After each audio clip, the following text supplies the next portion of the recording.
Hello and welcome to the Ballerama, which is rather late to the party, but summer kind of got in the way, and here I am catching up. About a month ago I stumbled on an article by Time Extension talking about the spirit of Sega being kept alive by a bunch of newish releases which focus on two products by DDI, Dangerous Dirk Interactive. And here is one, guess which Sega franchise this is?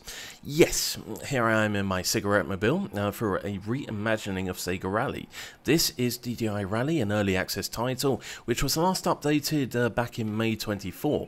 There is supposed to be a new update coming, as it should, but following the recent coverage I figured why not take a look and see how it's coming along. And the answer is, it's okay, I guess. It's definitely not shying away from the inspirations, but there are some questionable design choices which we can start to see here. The first stage with hard lefts and rights and some hazards to smash into, but the leniency would come from the timer.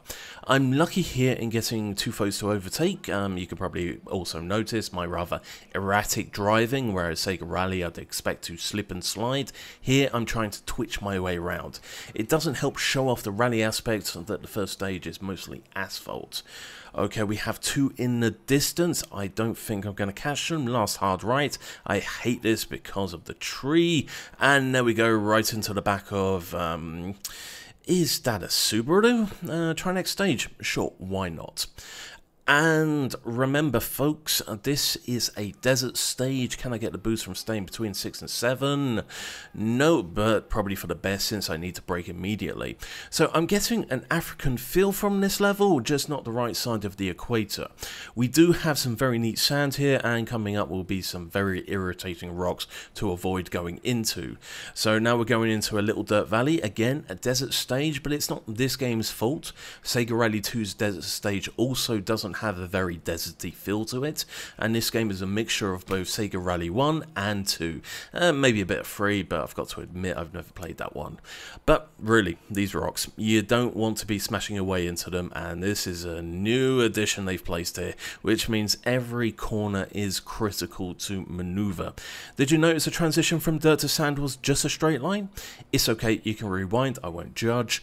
It may seem like it, but there are subtle changes in handling, very, very subtle between the substances, so I'm almost in a stage of drifting when on the sand, but this is not something which I can really rely on. Playing Sega Rally 2 again, you can send it into a drift at will depending on the car, but here the handling model seems a little bit off. There is a handbrake button, but not one which I want to use too much. Okay, 7th place, not bad so far, and we're coming to the end of the stage. Am I going to ram into anyone?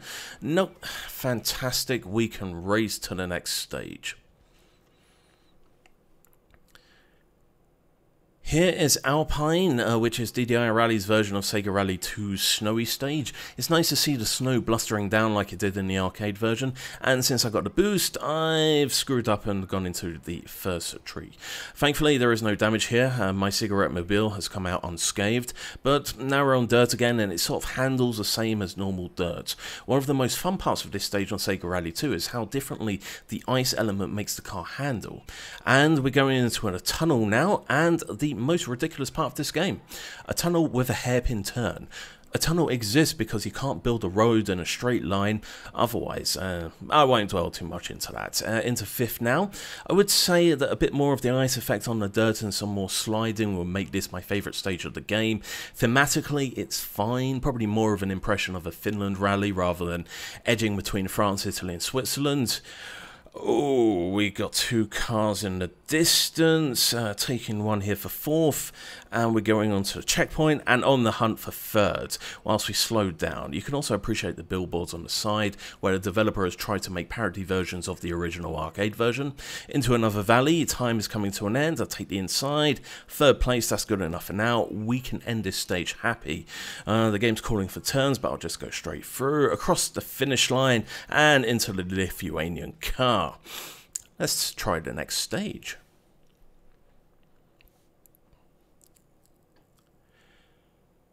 The original mountain stage in Sega Rally was based on Corsica, and it's a stage which has a lot of character to it. Was that a boost? Looks like it. And, well, how did I avoid that barrier? No matter, hard left. So you start the stage in a typical Mediterranean town, staring straight at church. We go out, view the castle by the coast, and then start to climb through valleys. It keeps to the theme, and it's one that can be identified through a number of different locales in Europe. This here is not really a mountain stage. This here is barely a valley stage, and there I am, first place. The sides look like they're now made of dirt. It's hard to distinguish this from other stages in the game. Okay, we're placed in a bit of darkness here, but it seems like the developer has just stretched the terrain upwards a bit. At least we have our hairpin turn here, but in Sega Rally it feels as though we're part of a wider climb rather than here, where there isn't much indication of undulation or any kind of additional sights which make Sega arcade games a joy to play. There is, however, the castle at last. We are in Corsica after all, but you know, despite being in first place, there are other cars for me to pass. Ooh, including Lithuania. Thank you very much. Revenge is mine. And one more turn and we are finished. So, next stage, last stage, but there's no requirements here, we go there anyway, to Lakeside. Because in Sega Rally, not only did you have to finish all 3 courses, but you had to finish in first place to go to Lakeside. And suddenly we're in autumn, I'm getting a little bit of Maple Valley vibe, not a very appropriate song title in Ugly Duckling, and yes, what's left to do is be even more in first place, take everyone over yet again just to rub it in a bit. And here is the lake, isn't it lovely? And it's gone. Oh no, it's back for a little bit, and now it's gone again. That was the lake in Lakeside. No, we're just going in the autumnal forest stage. I am playing this on default difficulty. The timings really are that generous. Why is there a tree growing in the middle of the road? It doesn't matter. We just enjoy the lovely colours on this late September day as I read this. A little hint of the sun up ahead. One last hairpin. And only a handful of seconds left on my timer. Can I make it? Well, that's a checkpoint over there, so yes I can, and now we have half a minute to finish things off. One cool thing that this game does though, looking at the menacing clouds above, the stages can have various weather conditions. I've been quite lucky that every single stage has been a fair weather stage, however, it's possible to get a bit of rain or some darkness at play. If I press the analog stick down, I get to turn on my headlights. Oh look, there's a house, and another one, and 8 seconds left, but the finish line is in sight, and we have won the DDI Championship. Whoop whoop. And just like Sega Rally, we get this podium celebration and the camera circling around us with some weird dead-eye stares following us. I see you there.